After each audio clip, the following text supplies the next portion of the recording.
জানাবো কোরবানির পশুর হাটের খবর। সকাল থেকেই গুড়ি গুড়ি বৃষ্টিতে পশু বেচাকেনায় কিছুটা ভাটা পড়েছে। বেশিরভাগ হাটেই আমরা দেখেছি যে সকাল থেকেই ক্রেতা সমাগম কিছুটা কম ছিল, যদিও দুপুর পরে ক্রেতা সমাগম কিছুটা করে বাড়তে শুরু করেছে। এই মুহূর্তে আসলে হাটের কি চিত্র রয়েছে সারা দেশের, সেই চিত্রই আমরা আপনাদেরকে জানাবো। আমাদের সঙ্গে যুক্ত আছেন রাজধানীর গাবতলীর হাট থেকে সহকর্মী সাজিদ আরাফাত। সাজিদ, আমরা বলছিলাম বৃষ্টির কারণে হাটে বেচা বিক্রিতে কিছুটা ভাটা পড়েছে। এই মুহূর্তে আসলে হাটের চিত্রটা কেমন দেখছেন এবং দরদাম নিয়ে ক্রেতারা আসলে কি বলছেন, বিস্তারিত জানাবেন আমাদের।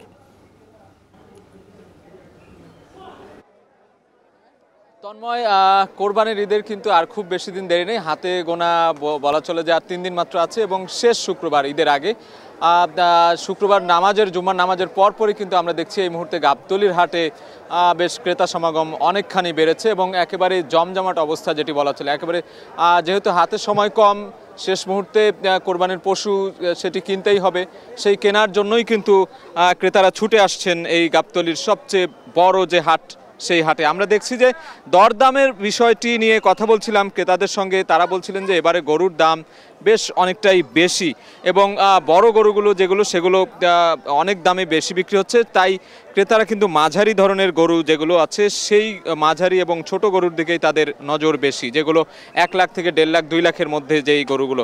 এর উপরে কিন্তু অনেক বেশি দামি গরু আমরা দেখেছি 10 লাখ 12 লাখ টাকা পর্যন্ত, যেগুলো বিক্রেতারা বলছিলেন যে এগুলোর প্রতি ক্রেতারা কিন্তু বেশ একটু অনীহাই দেখাচ্ছেন, কারণ বেশি দামি গরু অনেকেই কিন্তু কিনতে চাইছেন না। ক্রেতারা বলছিলেন যে যারা বড় গরু নিয়ে এসছেন তারা অনেকে বলছিলেন যে বেচা বিক্রি কিন্তু তাদের তেমনটি সাড়া মেলেনি।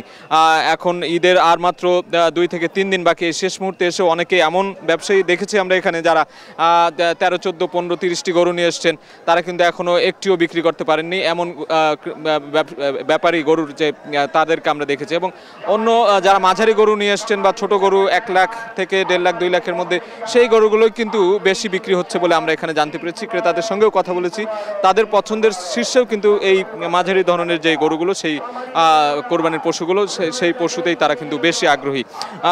সকালবেলা থেকেই কিন্তু ভিড়ভাট্টা একটু কম ছিল, তবে দুপুরে আজ যেহেতু শুক্রবার ছুটির দিন, ঢাকায় যারা আছেন, ঢাকায় যারা ঈদ করবেন, তারা কিন্তু গরুর হাটে আসতে শুরু করেছেন এবং নিজেদের পছন্দের যে কোরবানির পশু, সেই পশু দরদাম করে তারা কিনছেন আমরা দেখতে পাচ্ছি। এবং দরদামে না মিললে তারা কিন্তু এখানে পুরো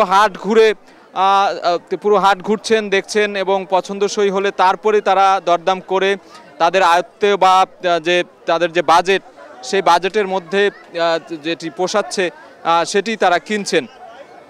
এমন চিত্রই আমরা দেখতে পেয়েছি এখানে। এবং অনেকেই কিন্তু দরদামে না মিললে কিন্তু এখান থেকে হাট বদল করে অন্য হাটে যাচ্ছেন তারা, এমন চিত্র আমরা দেখেছি।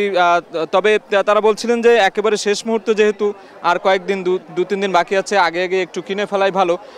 তারা অনেকেই কিন্তু একেবারে কিনেই বাড়ি ফিরছেন আমরা দেখেছি। এবং বিভিন্ন জাতের গরু এখানে আমরা দেখতে পাচ্ছি, কোরবানির পশু রয়েছে, গরু ছাড়াও ছাগল, খাসি, আমরা উটও দেখতে পেয়েছি এখানে, সেগুলোও কিন্তু অনেকেই কিনছেন আমরা দেখছি। তো গাবতলীর যে হাট, সেটি মোটামুটি বলা চলে যে শুক্রবার ছুটির দিনে জমজমাট। আরও যে হাতে 2 দিন আছে, বেচা বিক্রি আরও বাড়বে বলে আমাদেরকে ব্যবসায়ীরা এমন প্রত্যাশাই করছেন। এবং যারা ঢাকার বাইরে দূর দূরান্ত থেকে এই যে কোরবানির পশুগুলো নিয়ে এসেছেন, তারা চাইছেন যে সবগুলোই যাতে বিক্রি করে বাড়ি ফিরতে পারেন, এমন প্রত্যাশাই তারা করছেন। তবে শেষ পর্যন্ত কি হবে, কতগুলো বিক্রি করতে পারবেন বা পারবেন না, সেটি হয়তো বা এখন দেখার বিষয়। তো গাবতলীর গরুর হাটে, পশুর হাটে কিন্তু নিরাপত্তা ব্যবস্থাও এখানে জোরদার করা হয়েছে। যারা ক্রেতা আসছেন, বিক্রেতা আসছেন, সবার নিরাপত্তার স্বার্থে এখানে আইনশৃঙ্খলা বাহিনীও রয়েছে। কিছুক্ষণের মধ্যে প্রাণী সম্পদ অধিদপ্তরের সচিব মহোদয় এখানে আসার কথা আছে, তিনি হয়তো পরিদর্শন করবেন এই জায়গাটি হাটের বেচা বিক্রি নিয়ে। তো এই ছিল আসলে গাবতলীর যে পশুর হাট, সেখান থেকে আমার কাছে সবশেষ।